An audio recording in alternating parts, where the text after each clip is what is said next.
So, nagtatai ba at nagsusuka ang inyong mga biik? So, na-check nyo na ba ang inyong inahin? Kung baka may diferensya naman yung inahin, kung bakit nagtatai, nagsusuka ang inyong mga biik, no? So, kung na-check nyo na yung inahin, dahil wala namang problema yung mga biik ninyo, so, yan, baka yan ay sa lamig ng panahon ngayon. So, sa mga farm naman, kasi may mga brooding yan, may mga biik. So, dito sa backyard, ang ginagamit ko, ayan, oh. So, hindi yan guys, magdamag umaapoy, so pauusok lang yun mamaya dahil nilalagay ko dyan mga kahoy, no? Putol-putol. So, yan ay matagal ko nang ginagamit. Effective naman dito sa mga biik ko, no? Ayan, binuhay ko ulit dahil sobrang lamig dito sa amin ng klima.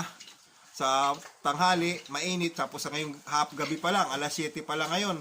So, mag alas 8, napakalamig na hanggang madaling araw. So, binubuhay ko yung pausok para makaiwas sa pagsusuka at pagtatai. So, check lang ang inahin kung walang diferensya, bakit nagtatai. So, dapat tuyo din ang flooring ng mga inahin, ang mga flooring ng inahin ninyo. Pag nadudo ang inyong mga biik, no? Dapat tuyo ang mga flooring, no? Para ang mga biik hindi rin magtae. Kasi mga biik ko yun, nagtatai yung iba. Kaya binuhay ko ulit ang aming pausok.